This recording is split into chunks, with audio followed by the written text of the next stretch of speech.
right, you ready? Ready. Hi, I'm Danielle Augustine, And I'm Angel Myers. and we're going to be talking about what it means to be an educated person in the field of exercise science. So first things first, a lot of people, especially people who aren't in the field, do not understand or really know what exercise science is. So the definition that was given by the U.S. National Library of Medicine is that scientific study of human movement performed to maintain or improve physical fitness. So this basically, all of our field embodies a few main things. It includes biomechanics, exercise physiology, athletic training, and cardiac rehabilitation. And then the whole concept of our field is the study of how the body responds with exercise in response to illnesses, strengthening to become more adapted to a sport or just overall wellness. So some questions that this field asks and attempts to answer. One of them, like Angel said, the main one being how does the body respond to exercise? So what happens when different populations do different types of exercise and how we can kind of improve those skills over time as well. And then a big one we also focus on is can I treat an illness with exercise and how? So I'll talk about this a little bit later, but kind of the mantra of our field here at Mount Union is exercise is medicine. So one of the main goals for exercise science is to be able to help a person deal with disease or illness. So instead of taking a laundry list of medications, they can in turn, do some sort of exercise, and that will hopefully help them get better and reduce the amount of medications or interventions that they have to undergo. So, and another question is, what are the benefits of exercise? So a lot of people are like, can I just eat healthy and isn't that enough? Some people just think exercise mainly is for aesthetic purposes, but there really is a lot to exercise on the cellular level that even one bout of exercise will change so many things within your body. Your lipids, your cholesterol, all sorts of things like that that we can't see on the outside. So there are a lot of benefits besides performance or just aesthetics, like I said. So another question asked is how can I optimize my exercise experience? So a big part of the exercise science field is working with athletes and people who do perform in a sport or event. So that's another question is what types of training methods are the best for whatever particular sport or competition your client is engaging in. And then in terms of research in the field, scholars in the field often ask what gaps can I fill within the field. So there's, as they mentioned in the previous presentation, this science is an ever growing and changing field. So there's always new things, technologies, modalities that are coming out. So the research side of the field, which is a large portion of it, deals with, okay, what is some gaps of knowledge that I can do research and fill to be able to grow the field and just in the basic knowledge of exercise science. So what kind of jobs can you get in this field? Again, this isn't a very well-known field, and a lot of people are very confused and have no idea what we do or what you can do with a degree. My family every year asks me, so what's your job? What are you going to do? What is it that you do again? And so every year I have to explain to them this list of jobs that I could potentially get with my degree. The list of things on the left, those are all things that you can get through training and through different tests. Danielle will go over that more in depth. And then the list on the right is all jobs that you need a degree for. So having hopefully graduating from here in May, we will be able to get both any of the jobs on the left and most of the jobs on the right. Some of the ones on the right, obviously you need more training, you need more of a degree, you need a master's, or you need to go to a particular program. For example, physical therapist, you can't get a degree in exercise science and then just go become a PT. You have to go and then get a further degree in that field specifically. That's mostly what a lot of those ones on the right are. All of those you need to further your education. All the ones on the left, like I said, you can just do training, you can take tests and get these. So graduating from here, you can then go take a test, which she'll get into more, become a personal trainer, strength and conditioning coach, health and fitness instructor. And the bottom one, as she started to go into with research is really, really big in this field because there's so many things that exercise does that you don't realize that it does. Anything that you can think of in this world, you can somehow correlate it to exercise and see how it directly or indirectly affects it. So almost all of these jobs require some form of research, whether you think about it or not. If you're a personal trainer, you have to go into the research aspect and see how things are going to work within the body and how it's going to affect the people that you're working with. So under those jobs, so like she said, we have trained versus educated. So training, that's basically for someone to be trained, they can get a certification. So through the American College of Sports Medicine or the National Strength and Conditioning Association. So it's actually a little bit scary. So a lot of people will, who are trainers at gyms say, yeah, I'm a certified personal trainer.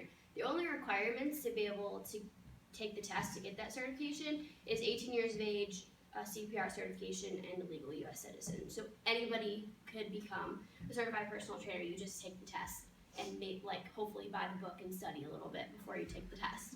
And then so learning on your own is another big thing. So through formal education, you kind of learn how to look at research in an educated way and make educated decisions on whether or not specific training methods are beneficial or you should use them with specific populations. But when you're trained, you're kind of, unless you have some sort of mentor, you're kind of on your own to look at the literature and decide for yourself what is good and bad research and what you should implement in your training or whatever job that you're doing.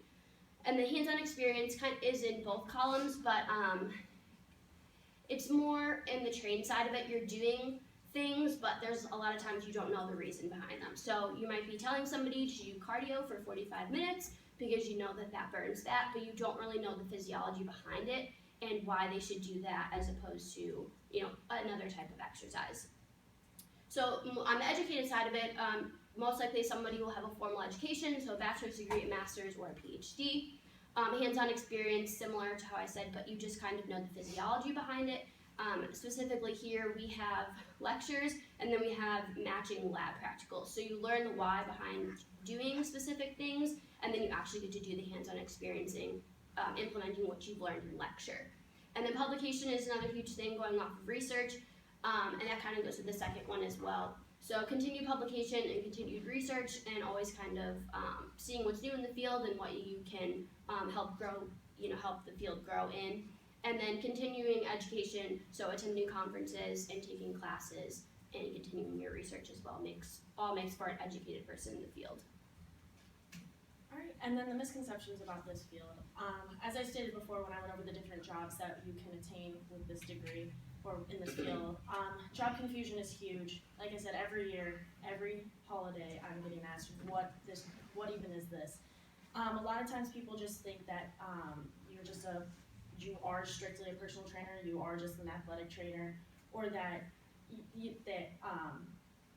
that you're a sports, medicine doctor for some reason. I get that a lot as well. Sometimes people are always just like, so you're gonna just work on athletes and do surgeries and no, I don't have a PhD.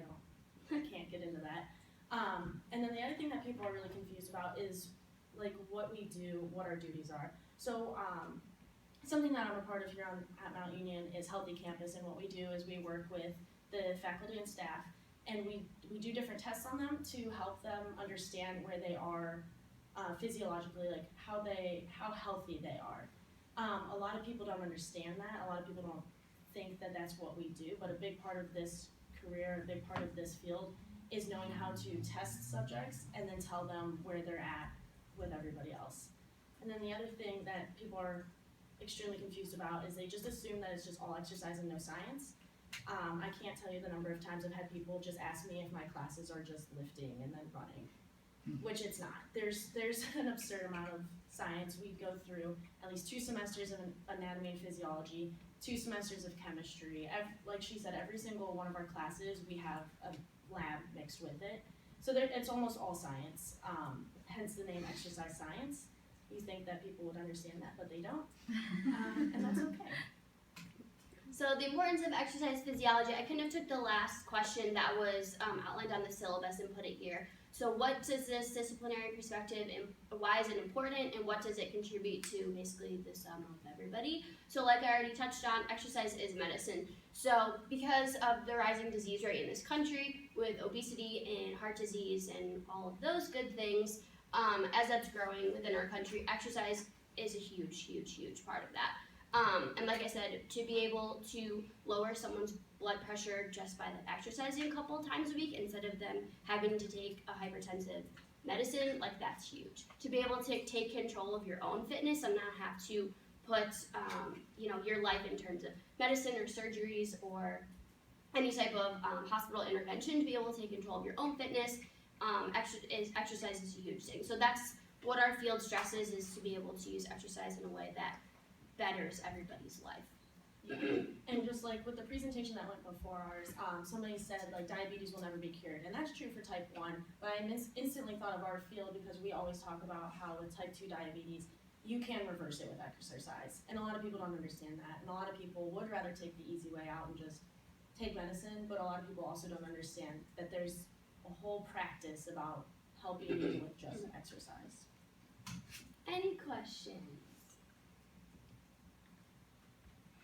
Yeah. I always have one. What's the relationship between your field and, I guess what I would call like the traditional medical field, like with medical doctors, who tend to, I mean, doctors tend to prescribe pills for things that I would assume your people in your field would say, let's first address that a different way. And I think some doctors are better than others with that, but so what's the relationship? Are there formal avenues by which you might get in and say, hey, let's do this a different way? Yeah, as an exercise physiologist, you can, one of the jobs that was not listed is you can be a resource person for, so if somebody has their own practice, a physician has their own practice, they can hire on dietetics staff, and then they can also hire on us, which would be exercise physiologists, and they would ask us like, okay, can you work with this client and help us out and see if you can lower blood pressure, and then if that doesn't work, you know, send them back to me and we'll have to put them on a regimen of medication.